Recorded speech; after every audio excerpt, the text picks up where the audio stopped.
देखिए बच्चों, आज हम आपको भिन्नार्थक शब्दों के वाक्य प्रयोग समझाएंगे। तो पहला शब्द युग्म है हमारा निर्माण। निर्माण और निर्वाण। तो देखिए इसको हम कैसे लिखेंगे। निर्माण का मतलब होता है हमारा, क्या अर्थ होता है, कोई चीज बनाना। और निर्वाण होता है मोक्ष करना। तो हम निर्माण का वाक्य प्रयोग करेंगे। इस भवन का निर्माण कार्य पूरा हो गया है। ठीक है, तो यहाँ पर क्या है, इस भवन का निर्माण कार्य पूरा हो गया है। ये निर्माण का वाक्य प्रयोग हो गया। अब हम बनाएंगे निर्वाण का। निर्वाण का क्या होता है, मोक्ष हो जाना। तो इसका वाक्य प्रयोग हो जाएगा, गौतम बुद्ध का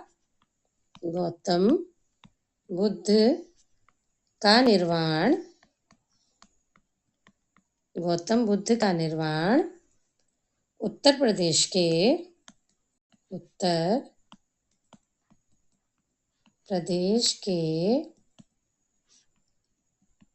कुशीनगर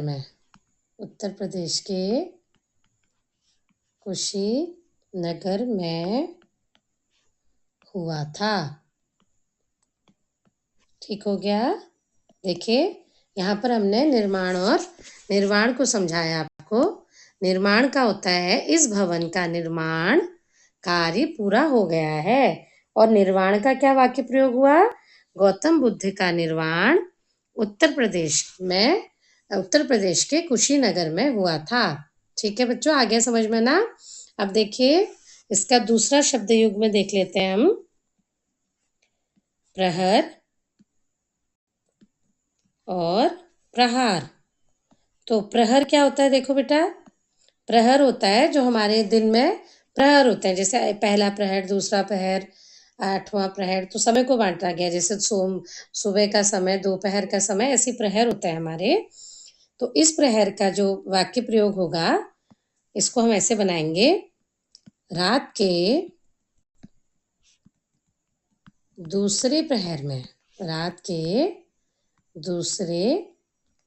प्रहर में उनके घर में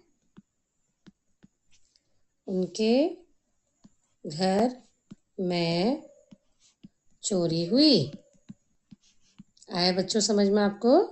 रात के दूसरे प्रहर में उनके घर में चोरी हुई। ठीक है, अब हम प्रहार का बनाएंगे।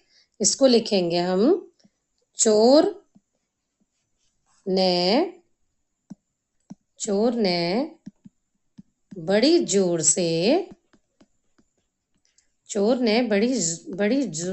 से प्रहार किया। ठीक हो गया। देखिए प्रहर और प्रहार में हमने वाक्य प्रयोग करा है। प्रहर हो गया कि रात के दूसरे प्रहर में उनके घर में चोरी हुई। और प्रहार का मतलब होता है किसी पर आक्रमण करना। तो चोर ने बड़ी जोर से प्रहार किया। ठीक है बच्चों, अब हम नेक्स्ट करेंगे इसका वाक्य प्रयोग। नेक्स्ट ले लेते हैं, कपट। एक शब्द हो गया हमारा कपट और दूसरा हो जाएगा कपाट। तो कपट का मतलब होता है छल करना, धोखा देना, ये कपट होता है।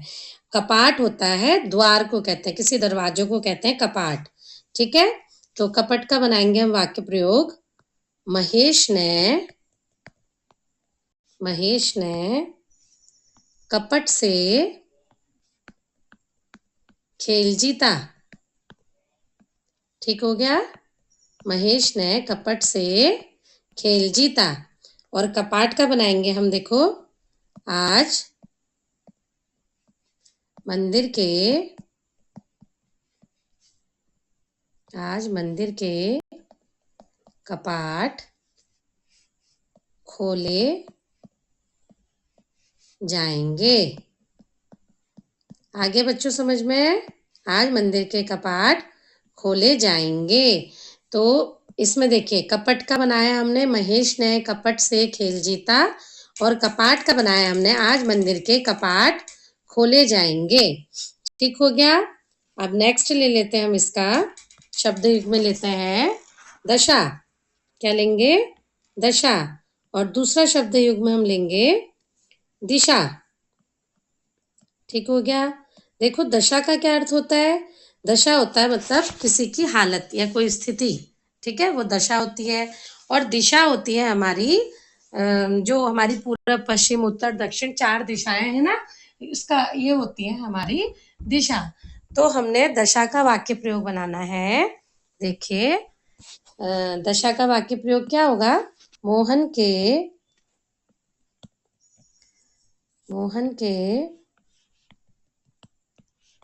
घर की आर्थिक दशा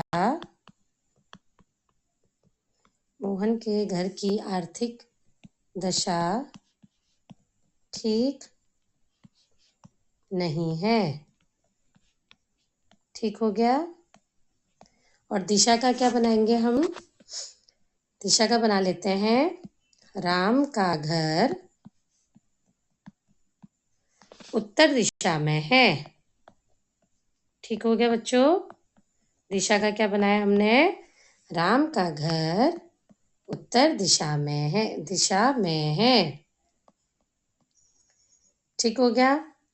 तो हमने दशा का क्या बनाया? मोहन के घर की आर्थिक दशा ठीक नहीं है। और दिशा का बनाया हमने राम का घर उत्तर दिशा में है। सबको आ गया ना समझ में? अब देखिए अगला शब्द युग्म बनाते हैं हम ग्रह और ग्रह। देखिए बोलने में एक जैसे दिखते हैं, ग्रह और ग्रह।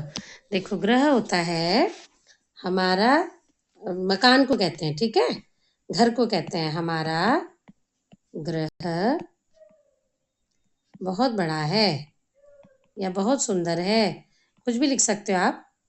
बहुत सुंदर है लिख लेते हैं, बहुत सुंदर है, क्योंकि ग्रह बहुत बड़ा है कहूंगी तो बच्चे कंफ्यूज भी हो सकते हैं, कहीं वो ग्रह की बात तो नहीं कर रही है। ठीक है, हमारा ग्रह बहुत सुंदर है। अब हम ग्रह मतलब जैसे पृथ्वी एक ग्रह है, ठीक है, ये ग्रह हो गया। पृथ्वी एक ग्रह है, पृथ्वी एक ग्रह है।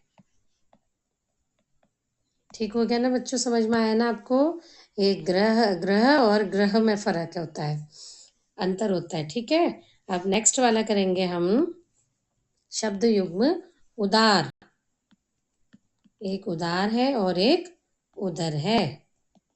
ठीक है, उदार का शब्द वाक्य प्रयोग हो जाएगा हमारा राजा का, क्या लिखेंगे? राजा का हृदय बहुत उदार है। राजा का हृदय बहुत उदार है। और उदर का क्या लिखेंगे? मछली, उधर मतलब पेट हो जाता है ना, हम लिखेंगे मछली के पेट से, सॉरी पेट नहीं लिखेंगे, क्या लिखेंगे? उदर से, मछली के उदर से सोना निकला। ठीक हो गया, मछली के उदर से सोना निकला। ठीक हो गया। तो इसमें हमने राजा का क्या बना, उदार का क्या बनाया? राजा का हृदय बहुत उदार है। और उदर का क्या बनाया? मछली के उदर से सोना निकला। ठीक हो गया। अब हम नेक्स्ट कर लेंगे, उदार और उदर हो गया हमारा। इसका नेक्स्ट हो जाएगा, अगला बनाते हैं, देखो शब्द युग्म तुरंग। तुरंग और तरंग। ठीक हो गया। देखो तुरंग क्या होता है? तुरंग घोड़े को कहते हैं। तो तुरंग हम क्या लिख सकते हैं? तुरंग, इसका हम क्या बनाएंगे? तुरंग अस्तबल में रहता है। तुरंग अस्तबल में रहता है। ठीक हो गया बच्चों। और तरंग का क्या बनाएंगे? तरंग मतलब लहरें होती है ना, तो तरंग का हम बनाएंगे सागर में तरंगें उठती हैं। सागर में तरंगें उठती हैं। ठीक है बच्चों, समझ में आ गया आपको? तुरंग का हमने क्या बनाया? तुरंग अस्तबल में रहता है। ठीक हो गया? तुरंग मतलब घोड़ा, और ये तरंग का मतलब होता है लहरें। तो सागर में तरंगें उठती हैं। ठीक हो गया? अब हम करेंगे अगला वाला, देखो, गत और गति। देखिए, गत मतलब जो चीज बीत गई है, बीता हुआ, और गति मतलब अ, चाल। ठीक है, तो गत का हो जाएगा, यह गत वर्ष की बात है। यह गत वर्ष की बात है। ठीक हो गया? और गति के लिए हम क्या लिखेंगे? गति कुछ भी लिख सकते हो आप। हवाई जहाज की गति, हवाई जहाज की गति तेज होती है। ठीक है, गति तेज होती है। समझ में आ गया ना? गत का मतलब होता है बीता हुआ, तो उसका हमने बना दिया, यह गत वर्ष की बात है। और गति का हो जाएगा, हवाई जहाज की गति तेज होती है। ठीक हो गया? अब अगला करेंगे हम इसका शब्द युग्म, अवधि और अवधि। ठीक है, अवधि का मतलब होता है, जिसमें छोटी मात्रा आती है, अवधि का मतलब होता है समय सीमा, और ये अवधि होती है भाषा। तो अवधि हम लिखेंगे, इसका वाक्य प्रयोग बनाएंगे, बैंक का उधार, बैंक का उधार चुकाने की अवधि खत्म हो चुकी है। खत्म हो चुकी है। ठीक हो गया बच्चों? बैंक का उधार चुकाने की अवधि खत्म हो चुकी है। और इस अवधि का हो गया, ये एक भाषा होती है, इसको हम लिखेंगे अयोध्या में अवधि भाषा, अवधि भाषा बोली जाती है। ठीक हो गया बच्चों?